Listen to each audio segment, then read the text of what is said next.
Okay, good morning everyone. તો આપણે વાત કરી રહ્યા છે વિદ્યુત ભાર અને ક્ષેત્રો વિશે, બરાબર. ઇલેક્ટ્રિક ચાર્જ અને ઇલેક્ટ્રિક ફિલ્ડ ચેપ્ટર વિશે વાત કરી રહ્યા છીએ. તો જો આપણે ગોસના નિયમ વિશે વાત કરતા હતા કે ગોસના નિયમનો યુઝ કરીને વિદ્યુત ક્ષેત્ર ફાઇન્ડ કરી શકાય. એમાં એક પહેલો કેસ જોઈ ગયા હતા કે જો કોઈક ગોળો હોય, બરાબર ને, વીટી ટાઈપનો હશે, અંદરથી ખાલી હોય, એના માટે વિદ્યુત ક્ષેત્ર કેટલું આવે એ નેક્સ્ટ લેક્ચરમાં જોઈ ગયા હતા. અને આજે એક બીજા ટોપિક વિશે વાત કરવાની છે. આમાં પણ છે ને ગોળો જ લેશું, બરાબર, પણ આમાં જે પણ જે લેયું, બરાબર, ગોળો એ નક્કર હશે, એટલે કે અંદરથી ખાલી નહીં હોય, એમાં કંઈક ને કંઈક દ્રવ્ય ભરેલો હશે, વિદ્યુત ભાર ભરેલો હશે. તો એના માટે વિદ્યુત ક્ષેત્ર કેટલું આવે, ઇલેક્ટ્રિક ફિલ્ડ, એ ફાઇન્ડ આઉટ કરીશું. અને એક પરમાણુના મોડલ માટે પણ જોઈશું, એના માટે વિદ્યુત ક્ષેત્ર કેટલું આવે. તો બહુ સારો એવો ટોપિક છે અને બહુ આઈએમપી છે, તો તમે લોકો ધ્યાન આપજો, બરાબર. અને જો આ છેલ્લો લેક્ચર છે, બરાબર, તો જે લોકોને જે આ છે વિદ્યુત ભાર અને ક્ષેત્રોના ટોપિક એ જોઈ શકે, તમને લેક્ચર વાઇઝ વિડીયો મળી જાય, બરાબર. તો કાંઈ વાંધો નહીં. તો જો ટોપિકનું નામ છે નક્કર ઘન ગોળા માટે વિદ્યુત ક્ષેત્ર. તો જે આમાં જે ચાર્જ હશે, નક્કર ગોળો એટલે કે કાંઈ નહીં, અંદર કાંઈક ને કાંઈક ભાઈ દ્રવ્ય ભરેલું હશે, એ ટાઈપનું તમારે ઇમેજિનેશન કરવાનું. તો હવે હું શું કરીશ, પહેલાં ધ્યાન આપજો. પહેલાં તો તમારે આ ટાઈપનું એક જો આ ટાઈપનો એક નક્કર ગોળો હશે, તો એમાં પ્લસ પ્લસ ચાર્જ એનું શું થઈ ગયેલું હશે, ડિસ્ટ્રીબ્યુશન થયેલું હોય, એમ તમારે માનવાનું. આનું સેન્ટર ઓ લઈ લઈએ અને આની ત્રિજ્યા કેટલી છે, આર જેટલી. સમજાયું કે નહીં? આ શું તમારો એક ઘન ગોળો બની ગયો. હવે મારે શું કરવાનું છે કે જો એક તો ગોળાની અંદર કંઈક ને કંઈક એક પોઈન્ટ લઈશું, બરાબર, પી બિંદુ લઈશું, ત્યાં વિદ્યુત ક્ષેત્ર કેટલું આવે એના વિશે વાત કરીશું. સપાટી પર વિદ્યુત ક્ષેત્ર કેટલું આવે એ જોઈશું. અને આ ગોળાની જે બહાર હોય, બરાબર ને, બહારની સાઈડ વિદ્યુત ક્ષેત્ર કેટલું હોય એ વાત કરીશું. તો આ ટાઈપનો એક ગોળો થઈ ગયો જેનું કેન્દ્ર ઓ છે, બરાબર, એની ત્રિજ્યા આર જેટલી છે. સિમ્પલ. હવે હું શું કરીશ, પહેલા પોઈન્ટ માટે જોઈએ કે કંઈક બહારની સાઈડ પી બિંદુ લઈશું, ત્યાં વિદ્યુત ક્ષેત્ર કેટલું હોય, બરાબર, ગોળાની બહારની સાઈડ પી બિંદુએ વિદ્યુત ક્ષેત્ર કેટલું ઉત્પન્ન થાય એ જોઈશું.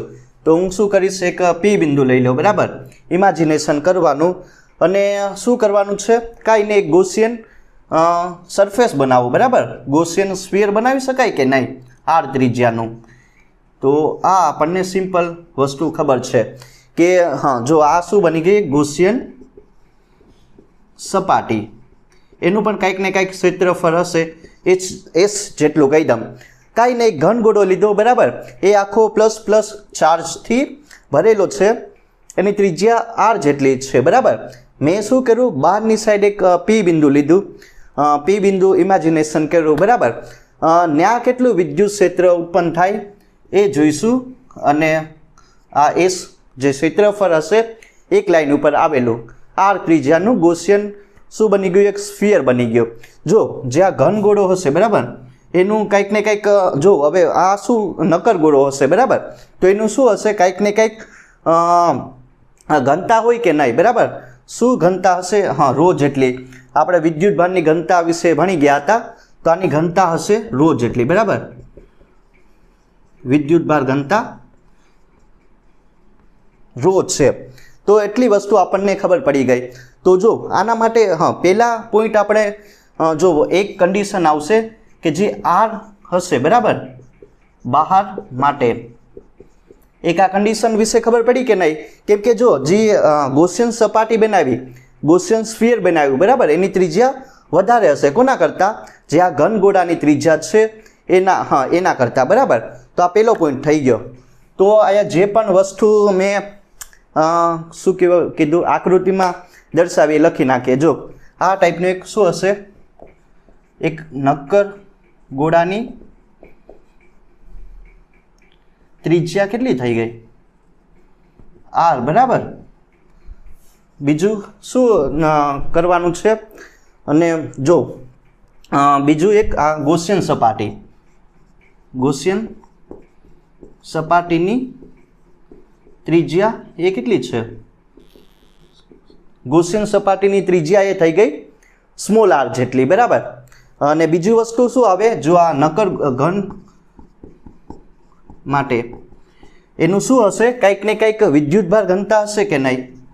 એનું વિદ્યુતભાર ઘનતા રો, બરાબર, એ કેટલી થઈ જાય આપણને ખબર છે, Q/V જેટલી. આ સમજાયું કે નહીં?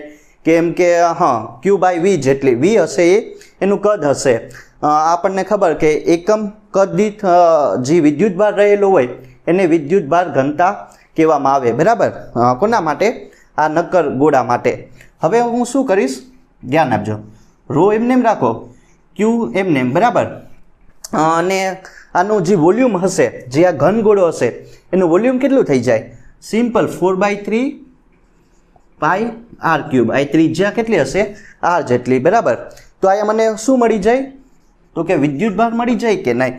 તો રો 4/3 પાઈ r3. સિમ્પલ. આ એક વસ્તુ આપણને ખબર પડી ગઈ કે જે ઘન ગોળો હશે, બરાબર, ઘન ગોળા માટે વિદ્યુતભાર મને કેટલો મળી ગયો કે હા, વિદ્યુતભાર ઘનતા એ રો કેટલી હશે? Q/V જેટલી. મેં આનું જે કદ હશે સિમ્પલ કેટલું હોય? 4/3 પાઈ r3. કદ એટલું હોય કે નહીં? અને જો આ કોના માટે? ઘન માટે, બરાબર, નક્કર ગોળા માટે. અને જે આ ગૌસિયન સ્ફિર બનશે, બરાબર, એનું ક્ષેત્રફળ કંઈક ને કંઈક હશે કે? હા, ગૌસિયન સપાટી માટે તો એનું ક્ષેત્રફળ કેટલું હોય? સિમ્પલ 4πr², બરાબર, કેમ કે એની ત્રિજ્યા r જેટલી છે. તો એટલું વસ્તુ આપણને ખબર પડી. આ ઇક્વેશન નંબર 1 આપો, બરાબર. અને આ ગૌસિયન સપાટી માટે ક્ષેત્રફળ S કેટલું હોય? 4πr². તો એટલી વસ્તુ આપણને ખબર પડી ગઈ, બરાબર. તો હવે મારે શું કરવાનું છે? જો મારે P બિંદુએ કંઈક ને કંઈક કેટલું વિદ્યુત ક્ષેત્ર ઉત્પન્ન થાય, બરાબર, એ સિમ્પલ શું કરવાનું છે? ફાઇન્ડ આઉટ કરવાનું છે. હવે જો આ તમે છે ને ગમે એ પોઈન્ટે લઈ શકો, બરાબર. ગમે એ શું કહી શકાય, ગૌસિયન સપાટીને ગમે એ પોઈન્ટ ઉપર તમે લઈ શકો, સમાન વિદ્યુત ક્ષેત્ર આવશે, બરાબર. તો એવું કાંઈ જરૂરી નથી. તો હવે જો હું શું કરીશ, પહેલાં તો અહીંયા વિદ્યુત ફ્લક્સ કેટલું ઉત્પન્ન થાય, બરાબર, એ હું ફાઇન્ડ આઉટ કરી લઈશ ગૌસિયન સપાટી પર. ને એના પરથી મને શું મળી જાય? સિમ્પલ એના ઉપરથી મને વિદ્યુત ક્ષેત્ર મળી જાય. તો ફ્લક્સ વિશે વાત કરીએ. તો આ ગૌસિયન સપાટી પર ફ્લક્સ કેટલું ઉત્પન્ન થાય એના વિશે વાત કરી લઈએ. તો જો હું શું કરીશ, ગૌસિયન સપાટી પરનું ફ્લક્સ કેટલું હોય એ જોઈએ. તો ફ્લક્સ આપણને ખબર 5 શું આવે? ઇન્ટિગ્રેશન ઓફ ધી E.dA, બરાબર. તો એટલું આ ફ્લક્સની ફોર્મ્યુલા છે. જો ઈને બહાર કાઢી નાખીએ, બરાબર, ને DA એક નાનું એવું શું હશે? ક્ષેત્રફળ ખંડ હશે. પણ ઇન્ટિગ્રેશન એનું કરો તો હા, ડોટ પ્રોડક્ટ કાઢી નાખજો, બરાબર, કેમ કે આ બંને એક જ લાઈન ઉપર છે. તો cos 0 1, બરાબર. તો આ આવશે. હવે E, બરાબર, આ S પણ લખી શકો. તો આ ક્ષેત્રફળ કેટલું મળ્યું ગૌસિયન સપાટી માટે? 4πr². આ એક તમારી બીજી ઇક્વેશન નંબર 2 આપો. મેં શું કર્યું કે જો આ કુલ ફ્લક્સ હશે, કુલ ફ્લક્સ મને કેટલું મળી ગયું? તો કે ભાઈ E 4πr², કેમ કે ગૌસિયન સપાટી હશે એના માટે ક્ષેત્રફળ 4πr². હવે મારે કાંઈ નથી કરવાનું. હવે સિમ્પલ તમારે શું યુઝ કરવાનું છે? ગૌસનો નિયમ યુઝ કરો. તો ગૌસનો નિયમ આપણને ખબર છે શું થાય? Q/ε0, બરાબર. આ ગૌસનો નિયમ થઈ ગયો. કઈ કઈ વસ્તુ મૂકવાની છે? જો આમાં તમને ફ્લક્સ એટલું મળી ગયું અને વિદ્યુત ભાર કેટલો હશે નક્કર ગોળા માટે? 4/3 પાઈ r³ રો જેટલું, બરાબર. તો સિમ્પલ વસ્તુ મૂકવાયા 5ની જગ્યાએ E 4πr², આર સ્ક્વેર ક્યુની જગ્યાએ શું મૂકવાનું છે 4/3 પાઈ આર ક્યુબ રો ને એપ્સિલોન 0 એમને બસ આ ઇક્વેશનને ખાલી સિમ્પલ ફર્ધર તમારે સિમ્પ્લિફાઈ કરવાનું છે તો એ 4 પાઈ આર સ્ક્વેર બરાબર આ મેં મૂક્યું ઇક્વેશન નંબર 2 અને ઇક્વેશન નંબર 1 ની કિંમત મૂકવાની છે વિદ્યુત ભાર મૂકવાનો તો આને સારી રીતના લખો એવું હોય તો એ 4 પાઈ આર સ્ક્વેર 4 એમને બરાબર પાઈ આર ક્યુબ રો ને 3 એપ્સિલોન 0 આને તમે અંશમાં લઈ લો છેદનો છેદ અરે શું આવી જાય છેદમાં લઈ લો બરાબર હવે જે વસ્તુ આમાં કેન્સલ આઉટ થાય એને કેન્સલ કરો એમ શું છે એ ફાઇન કરવાનું વિદ્યુત ક્ષેત્ર ફાઇન કરવાનું તો એમને એમ રાખીએ જો 4 પાઈ કેન્સલ બરાબર બીજું શું કેન્સલ થાય કાંઈ નહીં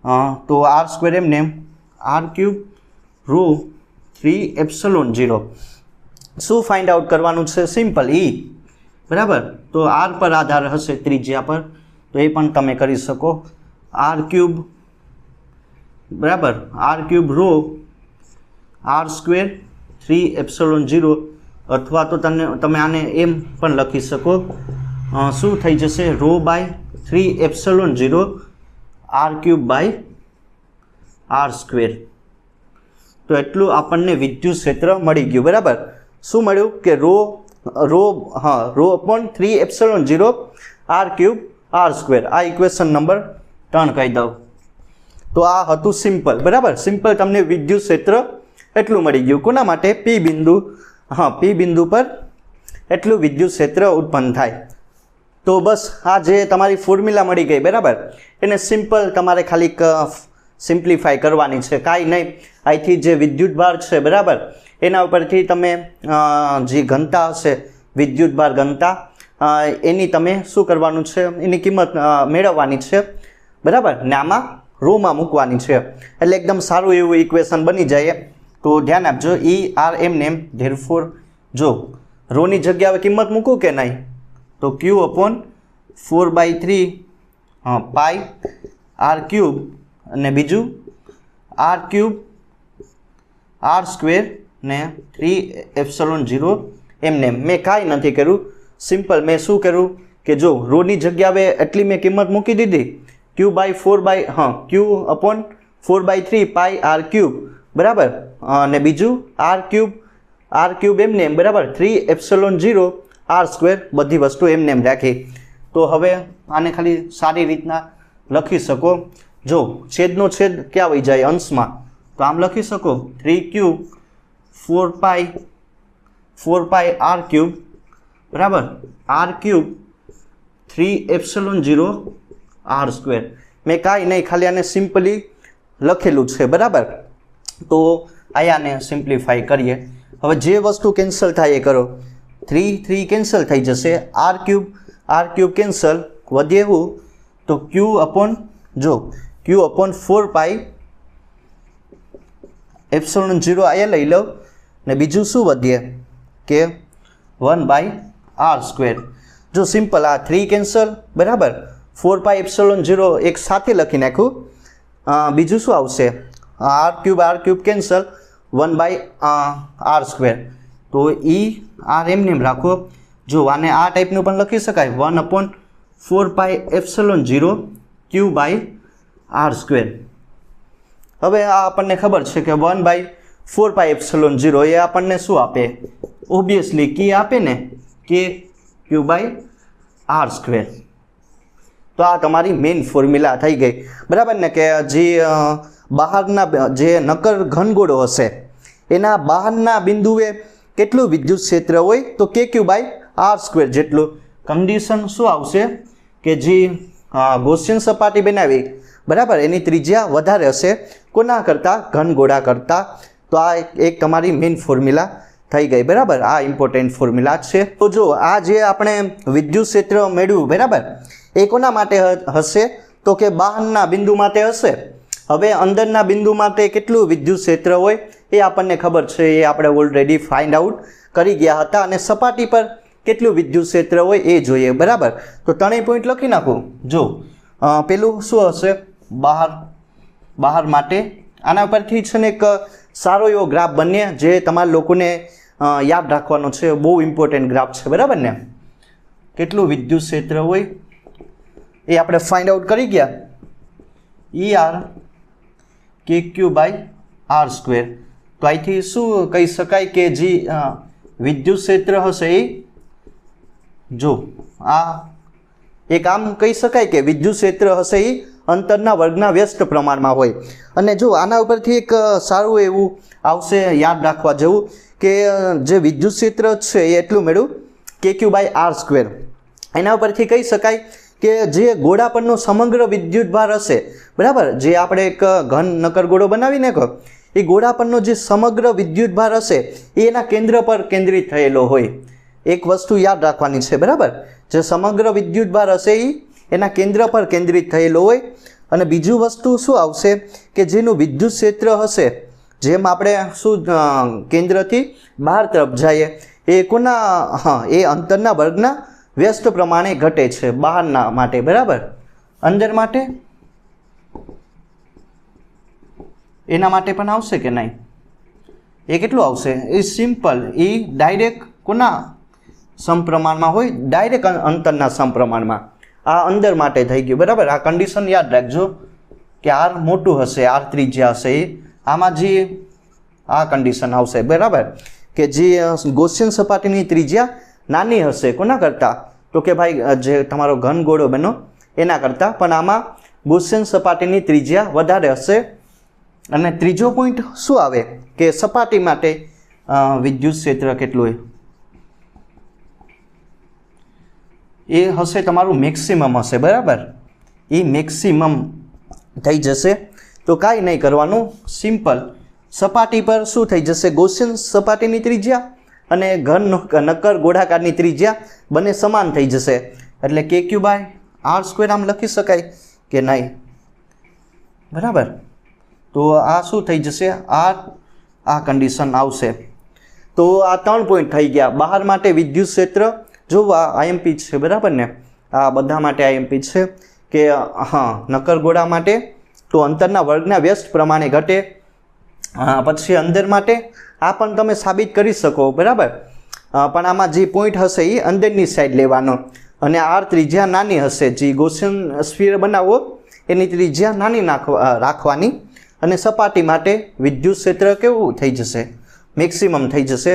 તો હવે હું શું કરીશ કે જો એક વિદ્યુત ક્ષેત્ર અને જે અંતર હશે, બરાબર, એનો ગ્રાફ બનાવવાનો છે. જે આ 3 વસ્તુ થઈ ગઈ, બરાબર, બહાર માટે વિદ્યુત ક્ષેત્ર, અંદર માટે વિદ્યુત ક્ષેત્ર અને સપાટી માટે વિદ્યુત ક્ષેત્ર, એ ત્રણેયનો યુઝ કરીને શું કરીશ? વિદ્યુત ક્ષેત્ર વર્સિસ અંતરનો ગ્રાફ બનાવીશું, બરાબર. તો ધ્યાન આપજો કઈ રીતનું બનીએ. જો આયા તમારે વિદ્યુત ક્ષેત્ર એ લેવાનું y અક્ષિસ ઉપર, ને આયા અંતર લેવાનું x અક્ષિસ ઉપર. તો પહેલાં શું હશે? તો કે ભાઈ 0 થી શરૂ થાય કે નહીં? વિદ્યુત ક્ષેત્ર કેટલું હશે? 0 હશે. હવે પહેલાં માટે પહેલાં હું શું કરીશ? અંદર માટે વિદ્યુત ક્ષેત્ર એ અંતર પર કઈ રીતનો આધાર રાખશે? તો અંતરના ડાયરેક્ટ સમપ્રમાણમાં હોય કે નહીં?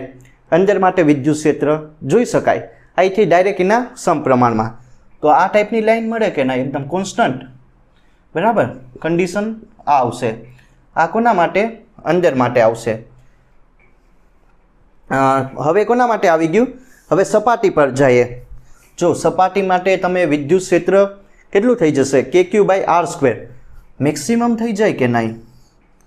આ હશે આ અંદર માટે, બરાબર. માટે આયા કેટલું થઈ જશે? મેક્સિમમ કેટલું હોય?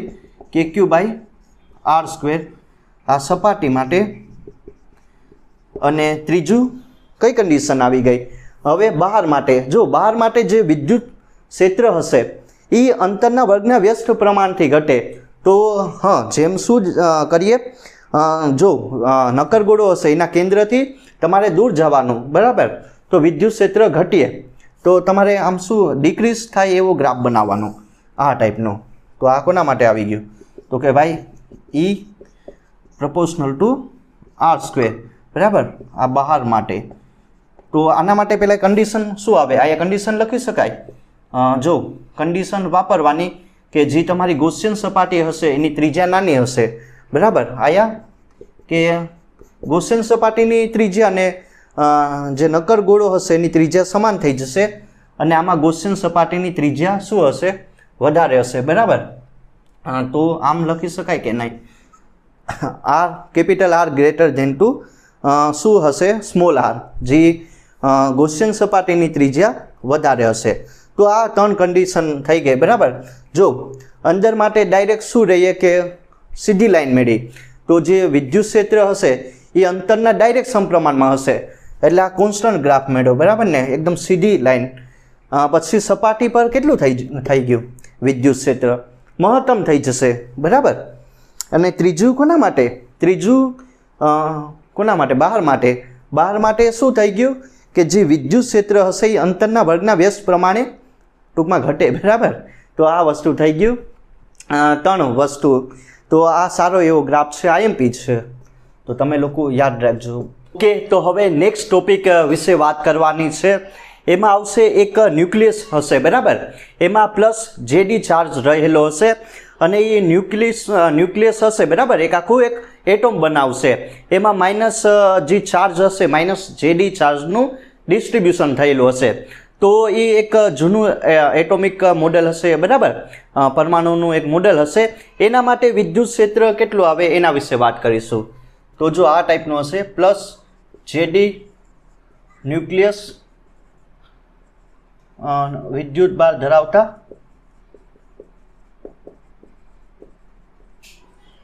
પરમાણુ માટે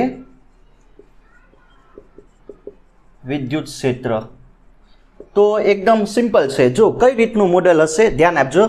તો જો આ ટાઈપનું એક પ્લસ જેડી વિદ્યુત ભાર હશે.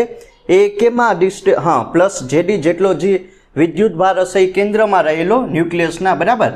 એની ત્રિજ્યા આર જેટલી હશે.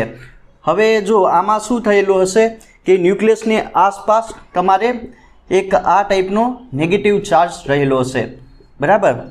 નેગેટિવ ચાર્જ એટલે કે માઇનસ જેડી જેટલો વિદ્યુત ભાર રહેલો હશે, એની આજુબાજુ ડિસ્ટ્રીબ્યુશન થયેલું હશે. હવે જે એની ત્રિજ્યા હશે એ કેટલી હશે? આર જેટલી, બરાબર. તો આ ટાઈપનું એક પરમાણુનું મોડેલ હશે, બરાબર. આ ટાઈપનું એક પરમાણુ હશે, સેન્ટરમાં પ્લસ જેડી ચાર્જ અને એની આજુબાજુ માઇનસ જેડી વિદ્યુત ભારનું ડિસ્ટ્રીબ્યુશન થયેલું. એક ત્રિજ્યા આર હશે, આની ત્રિજ્યા કેપિટલ આર, બરાબર. તો પ્લસ જેડી વિદ્યુત ભાર માટે એની ત્રિજ્યા કેટલી છે? ન્યુક્લિયસ માટે, બરાબર. આ એક ન્યુક્લિયસ બનાવશે, એની ત્રિજ્યા સ્મોલ આર છે. અને બીજું શું હશે કે એક આ જો આ પરમાણુ બની ગયો, આ પરમાણુની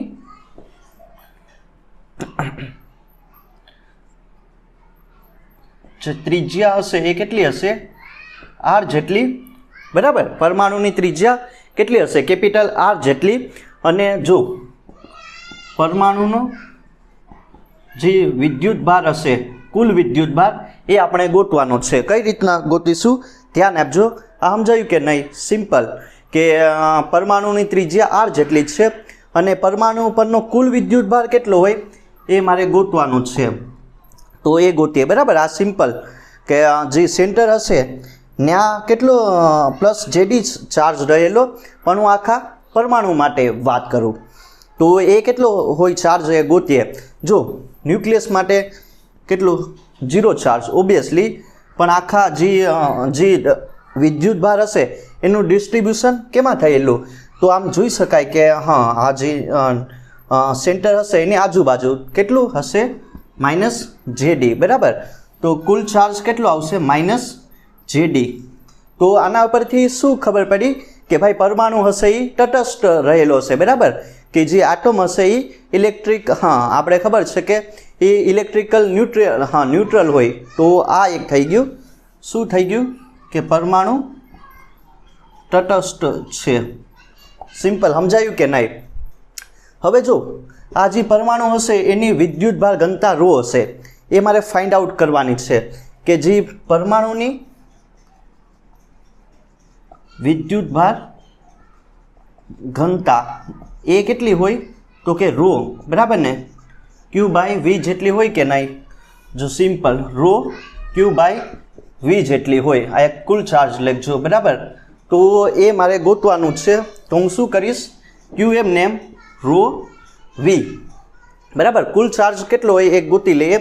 એ આપણને આપેલો. તો જો રો એમ નેમ જે આ ન્યુક્લિયસ બન્યું એનું વોલ્યુમ કેટલું હશે, એટલે એનું કદ 4/3 પાઈ આર ક્યુબ બરાબર. રો એમ નેમ ને આ માઇનસ જે ડી. મારે આમાં શું ગોતવાનું છે, સિમ્પલ કાંઈ નહીં, પરમાણુની જે વિદ્યુતભાર ઘનતા રો ગોતવાનું. તો આ અહીંયા ગુણી નાખો તો -3 જે ડી છેદમાં શું આવી જાય 4 પાઈ આર ક્યુબ. તો આ મને શું મળી ગયું, તો કે વિદ્યુતભારની ઘનતા. આ એક આખા એટોમ માટે થઈ ગયું. તો કે વિદ્યુતભારની ઘનતા એટલી હોય -3 જે ડી 4 પાઈ આર ક્યુબ, અને ચાર્જ કેટલો છે -જે ડી. આના ઉપરથી સિમ્પલ એટલું આપણને ખબર પડી. આ થઈ ગયું એક આખા પરમાણુ માટે બરાબર. આપણને કેટલું મળી ગયું કે એટલો એનું વિદ્યુતભાર ઘનતા એટલી મળી ગઈ. હવે હું શું કરીશ, હવે અહીંયા તમારે 3 કન્ડિશન લેવાની છે. એક જો બહારના બિંદુ માટે કેટલું વિદ્યુત ક્ષેત્ર આવશે, અંદર માટે કેટલું આવે, અને સપાટી પર કેટલું હોય. જો પહેલાં હું પી બિંદુ અહીંયા લઈ લઉં બરાબર. ક્યાં લઈ લઉં, સપાટી અંદર લઈ લો બરાબર. તો એક એટલું રાખો, એક ગોસિયન સ્ફિયર બનાવ્યો બરાબર.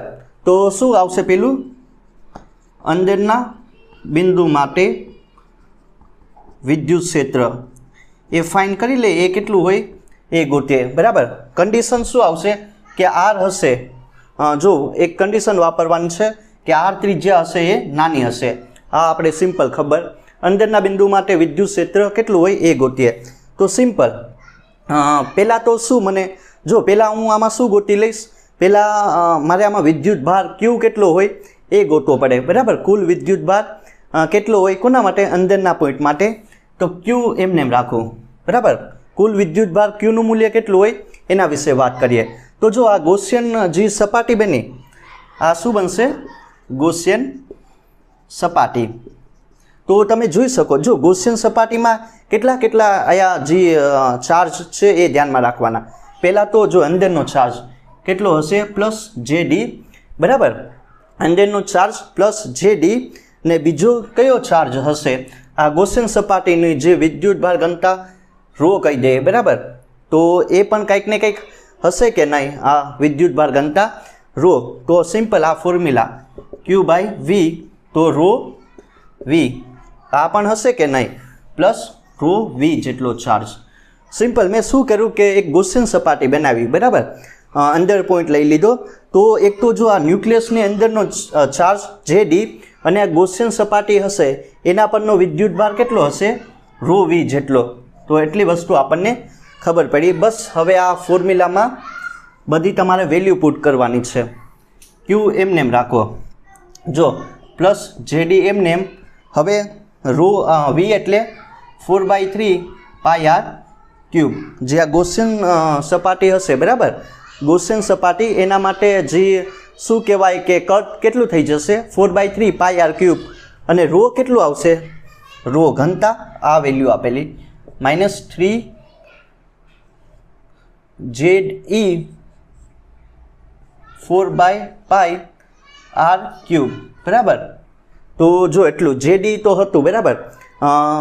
કદ કેટલું હોય આ ગોસિયન સ્ફિયર માટે, 4/3 પાઈ આર ક્યુબ. અને જે આ હશે વિદ્યુત ભાર ઘનતા એ કેટલું હોય, -3 JD 4 પાઈ આર ક્યુબ. જો આ ઇક્વેશનને ખાલી સિમ્પલ સોલ્યુશન કરવાનું છે. +જે ડી તો એમને એમ. તો હવે અહીંયા જે પણ વધે એ લખો બરાબર. આ પ્લસ આ માઇનસને એ બહાર કાઢી શકાય કે નહીં. તો જો આ 4 પાઈ કેન્સલ, પછી 3 કેન્સલ, વધે એવું -જે ડી, ને આ આર ક્યુબ વધે કે નહીં, ને અહીંયા શું વધે, આર ક્યુબ બરાબર. તો સિમ્પલ એટલી વસ્તુ આપણને ખબર પડી કે વિદ્યુતભારનું મૂલ્ય કેટલું આવી ગયું, તો એટલું આવી ગયું +જે ડી -જે ડી આર ક્યુબ છેદમાં કેપિટલ આર ક્યુબ. તો આ વસ્તુ આપણને અહીંથી ખબર પડી. તો વિદ્યુતભારનું મૂલ્ય એટલું મળી ગયું. હવે જો હવે કાંઈ નહીં, સિમ્પલ શું કરવાનું છે, અંદરના બિંદુ માટે વિદ્યુત ક્ષેત્ર, બસ એ આપણે ખાલી ફાઇન કરવાનું છે. તો તો એ કેટલું હોય ઈ આર સિમ્પલ ફોર્મ્યુલા તમારે યુઝ કરવાનું છે કે ક્યુ બાય આર સ્ક્વેર જેટલું હોય કે નહીં. આ સિમ્પલ આ ફોર્મ્યુલા આપણે અગાઉ પણ ભણી ગયા બરાબર. અંદર માટે વિદ્યુત ક્ષેત્ર કેટલું હોય કે ક્યુ બાય આર સ્ક્વેર. હવે આમાં કોની વેલ્યુ મૂકવાની છે સિમ્પલ તમારે ખાલી ક્યુની વેલ્યુ મૂકવાની છે. તો આ ધ્યાન આપો આ એમને એમ રાખો જો કે બાય આર સ્ક્વેર એમને એમ ને ક્યુની વેલ્યુ મૂકો તો પ્લસ જે ડી અહીંયા શું આવશે માઇનસ જે ડી આર ક્યુબ ને અહીંયા પણ આર ક્યુબ. મેં શું કર્યું આમાં કાંઈ નહીં તમારે ક્યુની વેલ્યુ મૂકવાની છે. આ કન્ડિશન આવશે ને આર ત્રિજ્યા નાની હશે મેં ક્યુની વેલ્યુ આમાં પુટ ડાઉન કરી. હવે કાંઈ નહીં આને ખાલી સિમ્પલ તમારે સોલ્યુશન કરવાનું છે. આરને અહીંયા અંદર ગુણી નાખો તો અહીંયા શું વધીએ પ્લસ જે ડી બાય આર સ્ક્વેર ને અહીંયા જો જે ડી અહીંયા આરને ગુણ્યા બરાબર તો આર કેન્સલ થઈ જશે અહીંયા તો અહીંયા એક આર વધીએ ને અહીંયા આર ક્યુબ. સિમ્પલ શું કરવાનું કાંઈ નહીં આર સ્ક્વેરના એ ગુણી નાખવાના છે બરાબર. તો અહીંયા એક ક્યુબ ને સ્ક્વેર કેન્સલ ને વધીએ આર. તો હવે જે પણ વસ્તુ કોમન નીકળે એ કાઢી લઉં તો ઈ આર કે બરાબર પ્લસ જે ડી કોમન નીકળશે કે નહીં પ્લસ જે ડી અહીંયા કે એમને એમ અહીંયા શું વધીએ 1/r સ્ક્વેર ને અહીંયા minus r by r cube. તો આ એક ફોર્મ્યુલા થઈ ગઈ અંદર માટે. આ એક કન્ડિશન આવી ગઈ. જો આ એક તમારી મેઇન ફોર્મ્યુલા થઈ ગઈ કે અંદરના પોઈન્ટ હશે બરાબર. અંદરના ભાગ માટે તમારું વિદ્યુત ક્ષેત્ર કેટલું મળે તો કે પ્લસ જે ડી કે એમને એમ 1/r square minus r by r cube. તો જે અંદર માટે વિદ્યુત ક્ષેત્રનું મૂલ્ય આપણને એટલું મળી ગયું પ્લસ જે ડી છેદમાં 4πε0 1/r square minus r upon r cube એટલી વસ્તુ મળી ગઈ. હવે બીજું આવશે બહારના બિંદુ માટે વિદ્યુત ક્ષેત્ર એ કેટલું હોય એના વિશે વાત કરીએ. તો કાંઈ નહીં જો ફ્લક્સ આપણને ખબર કેટલું હોય ઈ ડોટ ઈ ડોટ એ જેટલું બરાબર. તો અહીંયા ધ્યાન આપજો 5 કેટલું આવશે ઈ 4πr સ્ક્વેર બરાબર. આ કઈ કન્ડિશન માટે આવશે જે જે આર ત્રિજ્યા હશે બરાબર સ્મોલ આર ત્રિજ્યા હશે એ કેપિટલ આર ત્રિજ્યા કરતાં મોટું હશે. હવે આપણને ખબર છે કે જો બહાર માટે જે વિદ્યુત ભાર હશે ક્યુ એ કેટલું થઈ જશે ઓબ્વિયસલી શૂન્ય થઈ જશે બરાબર. બહાર માટે તમારું જે વિદ્યુત ભારનું મૂલ્ય કેટલું થઈ જશે શૂન્ય. તો ફ્લક્સ પણ કેટલું થઈ જાય શૂન્ય. તો અહીંયા વધે શું 4πr સ્ક્વેર એટલું વધે કે નહીં બરાબર. કેમ કે બહાર માટે કાંઈ પણ વિદ્યુત ભાર નહીં હોય એટલે એ શૂન્ય થઈ ગયું. તો ફ્લક્સ પણ શૂન્ય તો આ વિદ્યુત ક્ષેત્રનું મૂલ્ય એ પણ શૂન્ય થઈ જશે બરાબર. તો આ બીજું આવી ગયું. હવે ત્રીજો કેસ કોના માટે લેવાનો છે સપાટી માટે. સપાટી માટે કેટલું હોય એ જોઈએ. તો સપાટી માટે જો આર ને આર કેટલું થઈ જશે r is equal to r બરાબર. બંને ત્રિજ્યા સમાન થઈ જશે. તો હવે જો કાંઈ નહીં કરવાનું કે આયા છે આર દેખાય ના તમારે શું મૂકવાનું છે આર કેપિટલ આર ના આયા પણ આર આમ કરવાનું છે સિમ્પલ. આને ખાલી તમારે ઉકેલવાનું છે. તો જો આર આર કેન્સલ થઈ જશે તો એ વધે શું આર સ્ક્વેર વધે કે નહીં બરાબર. મેં કાંઈ નહીં મૂક્યું જે આ જે ફોર્મ્યુલા હતી એમાં r is equal to r મૂક્યા તો તમારું શું કેન્સલ થઈ જશે બરાબર. આ ટાઈપનું વધીએ તો એના માટે પણ વિદ્યુત ક્ષેત્ર કેટલું થઈ જશે શૂન્ય થઈ જશે. જો અહીંથી સિમ્પલ અને આ ટાઈપનું ઉકેલી શકાય. તો કાંઈ નહીં મેઇન તમારું જે વિદ્યુત ક્ષેત્ર હશે એ ક્યાં મળશે ખાલી અંદરને ભાગમાં જ મળશે. કેમ કે અંદરના ભાગમાં તમારું શું હશે જે માઇનસ જેડી ચાર્જ હશે એનું ડિસ્ટ્રીબ્યુશન થયેલું હશે એટલે એટલું મળે. બહાર માટે કાંઈ વિદ્યુત ભાર નહીં હોય તો એ વિદ્યુત ક્ષેત્ર શૂન્ય અને સપાટી પર પણ નહીં હોય. અહીંથી ખબર પડી બરાબર. તો એના માટે પણ વિદ્યુત ક્ષેત્રનું મૂલ્ય શૂન્ય થઈ ગયું. તો આ 3 કન્ડિશન તમારે ધ્યાન રાખવાની અને આ આઈએમપી ટોપિક હતો.